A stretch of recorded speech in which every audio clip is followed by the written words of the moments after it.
Hey, everybody. Good morning. State Representative Emanuel Welch here, coming to you with another one of my Facebook Live conversations. As you know, you can also watch this not just on Facebook, but you can go and subscribe to my YouTube channel at Rep. Chris Welch and listen to it live on YouTube as well. Today, we're going to have a very interesting Facebook Live conversation with two of my good friends. We are joined today by Ameshia Cross, who I met when I first went to Springfield, and she was working in the Springfield space and a regular on Chicago radio shows, particularly on WVON, where she's still a regular commenter on WVON. But then she exploded, and she's now a national correspondent for Sinclair Broadcasting, a political commentator on Sinclair broadcasting stations all across the country, and she's a regular on the Roland Martin Show. I'm also glad to welcome my friend Roman Morrow, who is right across the street from my state representative office every week at intellectualradio.com.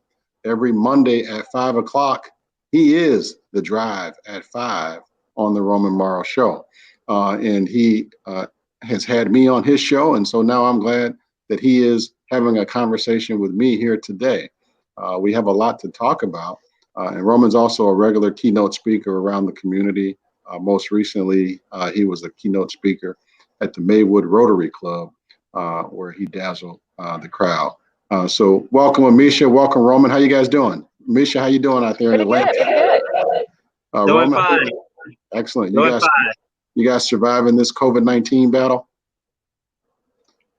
Yeah, I think it's different depending on what city you're in. You're in Atlanta on weekends and DC during the week for work. How's it any different? The leadership has treated it differently. So, Georgia reopened before anybody else. DC is now thinking about doing it at the beginning of June. They're just now entering phase one. Most people in DC, because most folks don't call DC home, it's pretty much been a dead city for the past 2.5 months.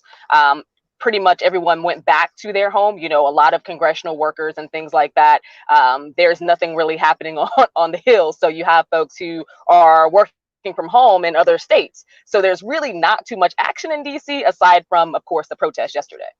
Absolutely. And Roman, how have you found working from home during this couple of months? Now we're open technically as of Friday, but how was the last couple of months for yourself? Well, you have to get used to it first. And then second, you have to adjust, adapt to what they're saying, because everything is new. And what they say, sometimes when you race out the house, you got to go back in because you have to get your mask. That's the norm now, because there are restaurants, there are grocery stores that will not allow you to wear a mask. So now when you rush, you got to make sure that either a mask is in your bag, a mask is in your car, because if you forget it, you probably won't get it in entry to a restaurant, a grocery store. So we just have to adapt to the normancy, which we call the pandemic, and people are fearing for what's coming up next, what's new. So That's right. That's right. Let me ask you guys, let's jump right to it, because I know both of you are very busy people and I want to let you enjoy as much of your Sunday as possible. I want to get both of your thoughts on the murder of George Floyd, because that's exactly what it was. It was a murder. And I believe the other officers were accomplices to murder. Ameshia, I'm sure you've seen the video. What's your thoughts on that video? Video way too much, and then I would like to have seen it, to be honest. I think that what we saw was a murder in cold blood, period. I don't think that there's any more conversation to be had on it in terms of, beyond his particular motivations, but we watched a guy literally die on camera. And at this point, how many times have we seen this over and over again over the course of the past decade? I think that there's a certain level of set in the African American community. These things, certain flash point, and they carry on for a couple weeks, possibly, and then we're on your story. It's frustrating because, again, you're seeing this play over and over and over again. It's a topic, both the most news stories for CNN, for Fox, for MSNBC, anywhere and everywhere. You've seen this multiple times over, and you watch the police officer and his three other there's a lot of frustration there because people are rightfully upset that it seems that this continues to happen and there is no real legitimate response. If you or I or Roman were to kill somebody in broad daylight and there was camera footage of us doing it, there's no way we would have gone home that day at all. But for officers to be able to engage in this and to consistently not face the same level of criminality as any ordinary individual who kills somebody would, I think that there's a certain level of frustration that's warranted. Absolutely. Roman, you saw the video as a Black man in America. What was your reaction? My reaction is speechless. You cannot define what you saw. And when someone is screaming to his deceased mother, a cry for help, and knowing that there are other Black males that cherish their mother, and for him, and I want to point something out that nobody never pointed on all media outlets. I've never saw an officer arrest someone and his hands is in his pocket to put more pressure on the guy's neck, to squeeze. Come on now. I'm speechless because we saw this over and over again. And then when we talk about what's next, the number one thing people say, our officers need more training. Well, how much training do you need? How much training? That's a really good point. And I'll just say this for that policing district, over $6.5 million has been given to them over the past 2 years, specific to community policing and equity training. So I agree with you there. Like, I don't know how much more funding or how much more intense those trainings can get when you literally have people within a system who do it to check off a box. They do it because it is a requirement. They do it because in Minneapolis, for instance, the majority of folks who are arrested, over 15 times those of African Americans, these are individuals who also have some level of brutality cases that they've reported. And when you have a policing entity that has so many people who have cases brought against them for excessive use of force, literally everyone involved in this murder, all of those officers had cases against them. One had 16 cases against them. When you have that type of situation, that person does not deserve to have a badge. Yeah, I think the one that's been charged actually had 21 prior complaints where nothing happened to him. And now here we have an incident where he was actually caught on video murdering someone. But what happened those other 21 times that got ignored? And that's the question. I don't know if there is training out there that says you don't shoot someone in the back 16 times. I don't know if there's training out there that says you don't put your knee on someone's carotid artery for 10 minutes. As they're trainings that shouldn't have to exist. that some things are just common sense. Let me ask you guys this. Let's turn to these protests that have resulted as a result of this video that we have all seen on loop after loop after loop. Ameshia, you're in 2 cities with protests, in DC and in Atlanta. At the White House, you got armed guards wearing shields and batons. And it was on lockdown for a while over the weekend. Tell us your reaction to the protests you're seeing in Atlanta and DC. Well, in DC, the protests have a little bit of different type of feel because you're also talking about the federal system. There are things that you can get away with at certain protests that you just won't be able to do in Washington, D.C.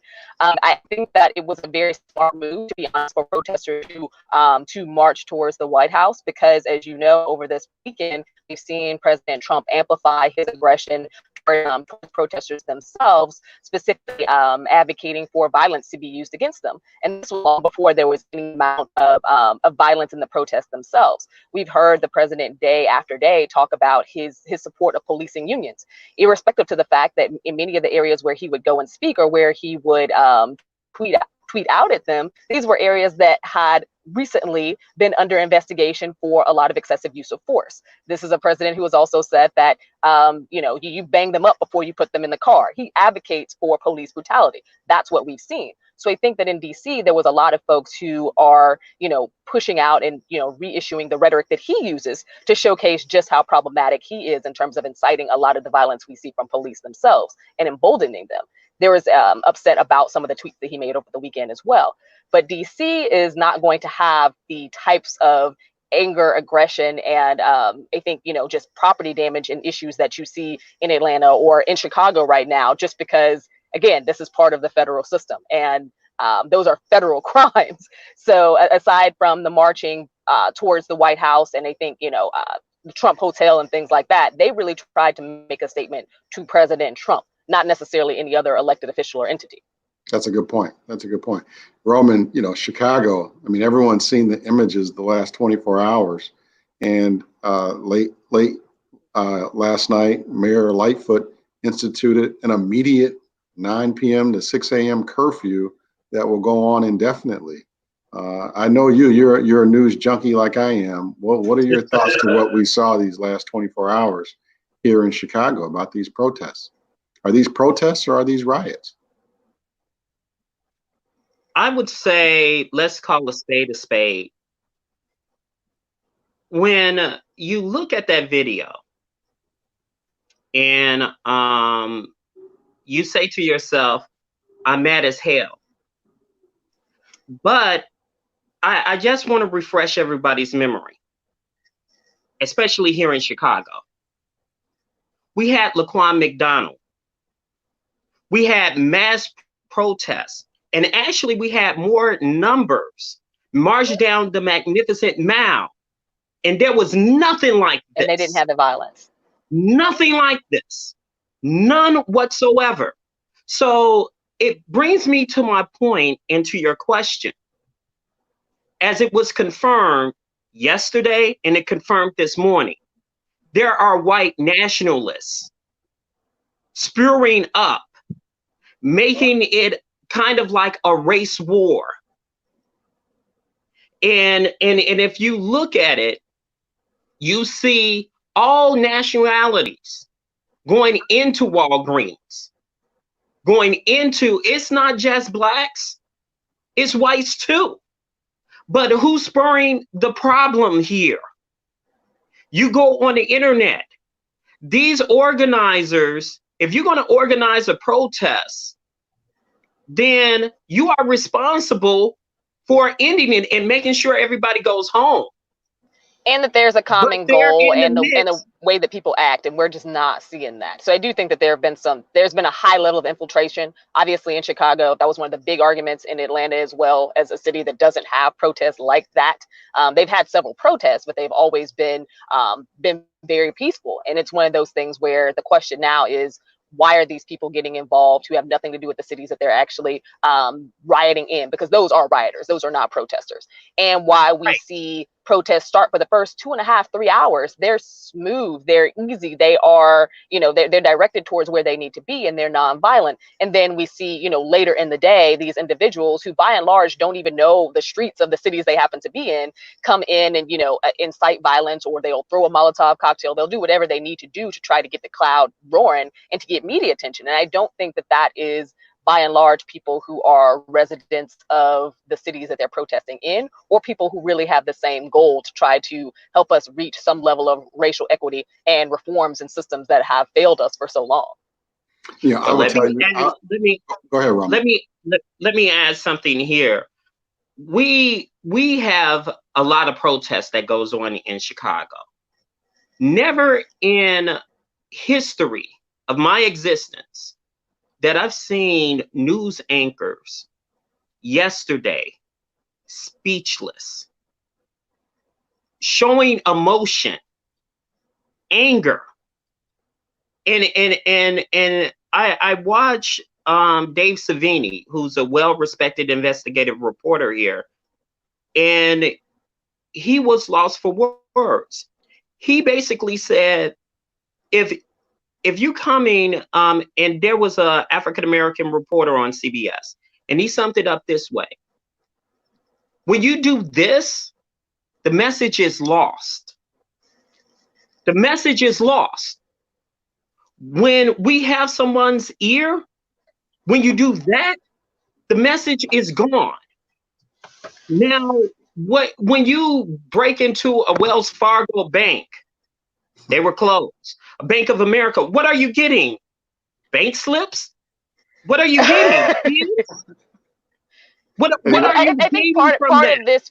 part of this was to throw, because these were to be the largest, some of the largest rallies and the most coordinated in terms of how many cities were having rallies and protests at the same time, that the African American community has seen around police brutality. And I think that they started off very pure, and they would have remained that way had they not been infiltrated. And folks see, especially during an election year, that cameras were going to be rolling, and that if they were going to act a fool, this would be prime time, because they knew that they would be live.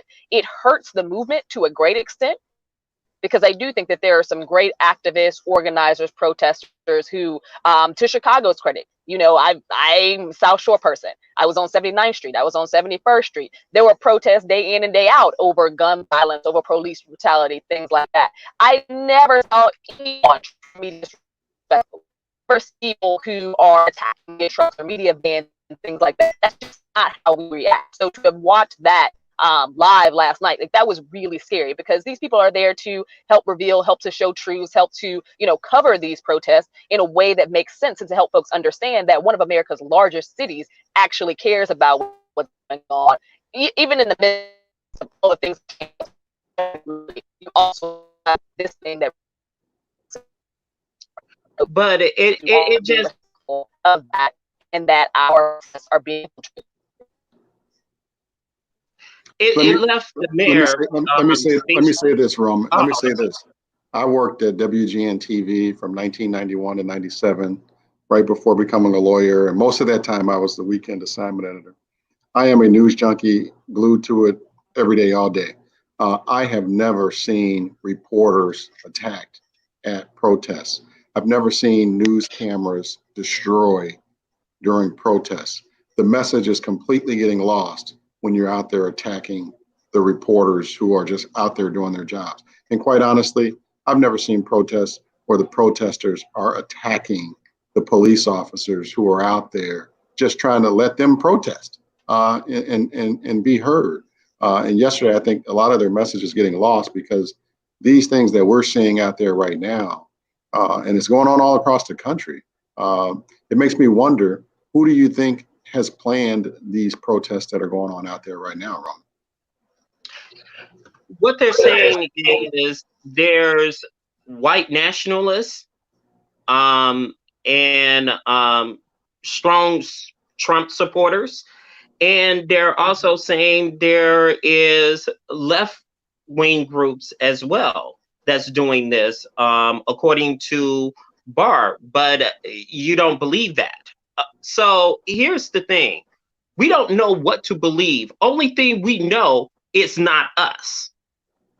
Because if you look at history, we had John Burge. We protest John Burge. And we didn't do that. So when a reporter like Dorothy Tucker, that's been in Chicago reporting for years, is speechless and have inside source saying they was trying to come to Hyde Park, but they had to stop it. So they had to make a choice. And I think at this point there has to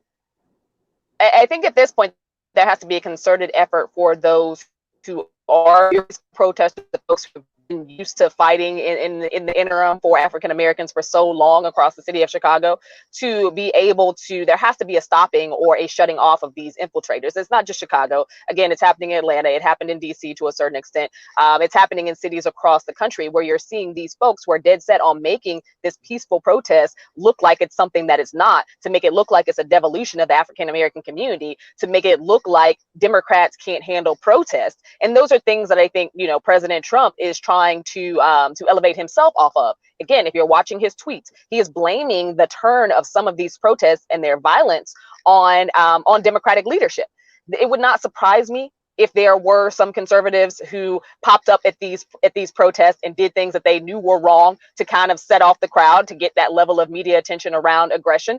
But it's also one of those things where right now we definitely don't know who is doing what, but we know, to Roman's point, it's not us. It's not people who are purely trying to find a better life for Black Americans across the country. It's not people who are used to police brutality and want to see police brutality end. It's not people who are arguing for the betterment of the Black condition. These are largely young white people who don't come from the cities that they are protesting and rioting in, who are there to set fires and then walk away.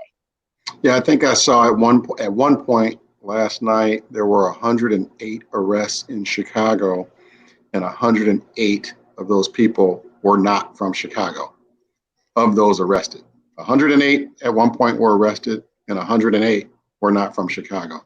I think that fact says a lot, and that's been going on in protests all across the country. Now, let me say this, because I only have about 10 minutes left of both of you. I want to be respectful of your time. You know, as we know, though, these protests do start out as normal protests before the agitators get involved, and we see these protests after every innocent, unarmed Black man gets killed. What is it going to take to stop the protests and to stop unarmed Black men getting killed in this country? Ameshia, you first. I think that's a very good question, also a very loaded one. Systemic racism across this country isn't something that is new. Black men dying at the hands of police officers or people fighting vigilante justice is not new. We saw that before this nation became America as we know it. What we do know, though, is that systemic racism is not cured by Black people. If you are going to have someone to shut down that system and revamp it and change everything about it, it's going to have to be the people who made it and have benefited off of it for generations. White people are going to have to step up. And by step up, I don't just mean hashtag something or say, okay, well, I have a Black friend or I have a Black husband, Black boyfriend. Well, congratulations to you. But that's not stopping a single Black person from getting murdered in the streets or for not having the opportunities and education in career involvement and investment in that, or in housing and all these other issues that we see that have, you know, basically been civil rights injustices for African Americans. It is going to take white people to have to stand up, white people to have to shut down their neighbors, shut down their parents, shut down their siblings, look towards themselves and their own innate racist and radical ideas that they have around what Black people are deserving of and what Black people can ascend to. What we have in this country is a lot of white people, Democrats, Republicans, liberals, conservatives, and everywhere on that spectrum, who literally have a problem with the progress of African Americans. And they're going to have to deal with that themselves. We can talk till we are blue in the face. White people are going to have to check and monitor other white people. And we're going to have to work towards the dismantling of those systems by, yes, investment from white people in the systems they created to only benefit themselves. Roman? I agree with everything Ameshia said there, but I just wanted to add two things. We just got through a bad pandemic. I don't know if we're done. Still in it. Still in it. And if you thought like, man, I think once, let me rewind back and I'll get to a point right here. Remember when Obama first was running for president? The question was, will a white person vote for a Black presidential candidate? That was the question. Then all these racial questions and inequalities started to happen. And it exposes the African American community. So I remember what Mitch McConnell said. He said, number one, our reparation is the election of Barack Obama. That's a true quote. Number two is when I brought up the pandemic, we had the PPP. And I did some research, 91% did not receive, of African American business owners did not receive the PPP. And that's a shame, because I know a lot of people have applied and I only know a few have received it. So when you talk about racism, we got to ask a question here about ourselves too, about, are we going to continue individualism or collectivism?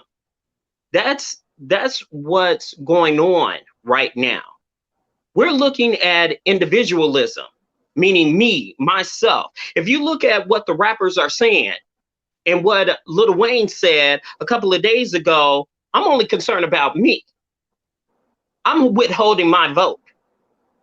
That's individualism, because you're not concerned about the brother that's not in your tax bracket, brother. I'm looking for collectivism, meaning I want to bring Ameshia, Mr. Welch on to have a conversation, to bring resources to our community. So when we are divided, so first we got to ask the question, why are we so divided? And the answer is because we're thinking so much of individualism instead of collectivism. Once we start thinking about collectivism and in powerful positions, because I know there are voting blocks. So to answer your question is, we are a voting block. We can vote them out. However, we want to sit at home. We want to bring up issues every 4 years. That's not the way, because how are they going to respect us unless we vote, unless we are counted? So one thing that Killer Mike and T.I. said at that press conference in Atlanta, two important things that we must do, and that includes our Black leaders. Vote, be an informed voter, and be counted.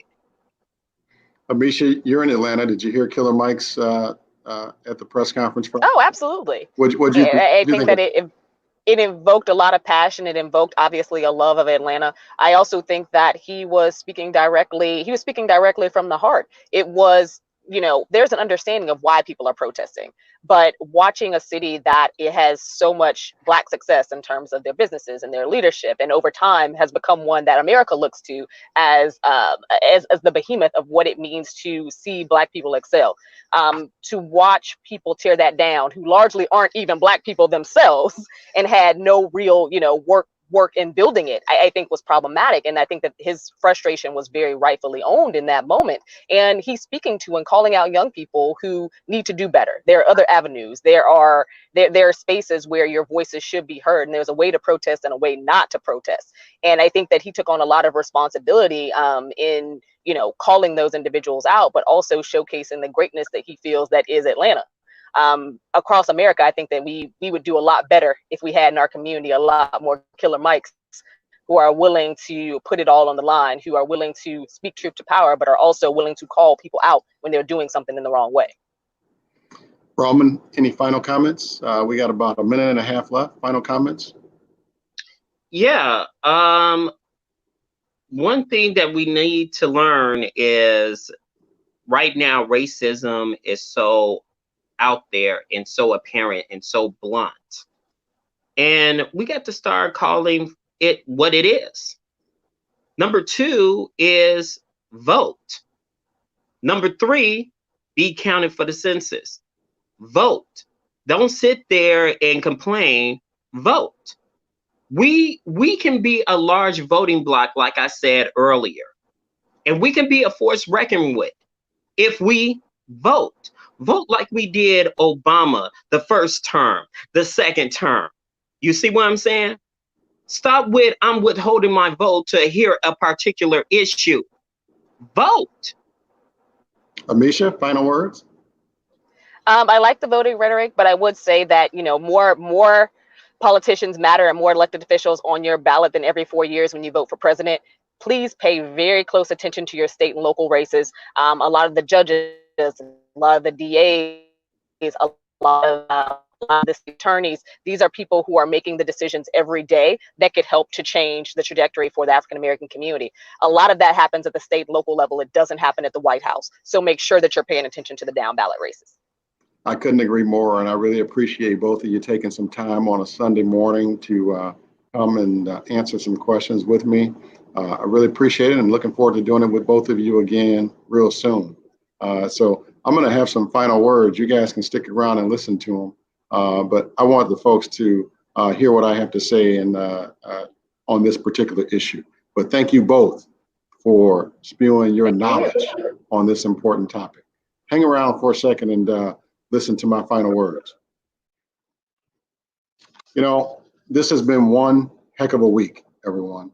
And you heard from two of my friends, Ameshia Cross and Roman Morrow. They're very passionate about what they do. And I really value their opinions. I don't think it's right to burn cop cars. I don't think it's right to bust out windows. I don't think it's right to break into stores, hurt innocent police officers and reporters who are just doing their job. I don't condone that behavior at all. But let me try to explain why it's happening. You do have some rogue forces out there with these legitimate protesters. But let me explain why the legitimate protesters are out there. As Dr. Martin Luther King said in the 60s, at the height of the civil rights movement, riots are the voices of the unheard. And what you are seeing right now is the reaction from people who want justice for George Floyd, but they are not getting it. What does justice look like in this case? Justice is all four of those Minnesota officers being charged for his murder. That's what it was. Being convicted and sentenced to time in jail. It's been almost a week, and three of those officers remain uncharged. That's why you see people getting more and more angry every day. So if the folks in Minnesota are hearing us, those three other officers need to be charged as well. Those folks that are protesting legitimately also want equality in America. Equality. What do I mean by that? Would George Floyd be dead if he were a white man? Answer that question honestly. What about this? If black men had stormed state capitals with machine guns and rifles last month because they were mad that the governor made us stay home for our own good, what would have happened to those black men? Those unheard voices you see in America right now need justice and equality for all, consistently and regularly, period. Since I was a little kid, and even now as a state representative, every day I stood and stand and say the Pledge of Allegiance. You can't ask us to stand for the Pledge of Allegiance that ends with a promise of justice for all, but get mad when we take a knee and march when we see injustice. Now, we all know that all police officers are not bad people. They are not. All police officers are not racist. They are not. In fact, most police officers are really good people who wake up, leave their families, and go to work for us every day and put their lives on the lines for us. But we have too many bad police officers who keep killing unarmed black men. When that happens, we need bad officers to be charged and to go to jail. All four of those Minnesota officers need to go to jail. And let me say this. We also need the people protesting in this country to go to mycensus2020.gov and fill out the census.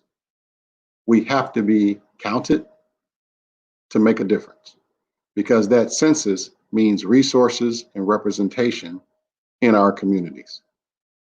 Finally, we need the people protesting to go vote in the upcoming presidential election, and we need you to vote in the upcoming local elections for mayors and trustees and school board members and park board members and library board members, the people who are on the grounds making these decisions locally. That's where you can make a difference. We've seen that before when we activated and organized and elected Kim Foxx 4 years ago. And we did it again and reelected her as the Democratic nominee for state's attorney this year. You have to mobilize and organize and go vote. We did that when we wanted a new governor. You have to go vote. If we want to see change, we have to make that change happen. We just can't complain about it. And so if you want change, be the change you want to see. Again, I want to thank my guests, Ameshia Cross and Roman Morrow, for appearing here this morning. I want to thank all of you for tuning in. And join me Tuesday night when I have the Democratic House Majority Leader, Greg Harris, on at 6 p.m. for my next Facebook Live conversation. We're going to talk about the fiscal year 21 budget, what's in that budget. Tune in Tuesday night at 6 p.m. to hear from Majority Leader Greg Harris on what's in the budget. Talk to you all soon.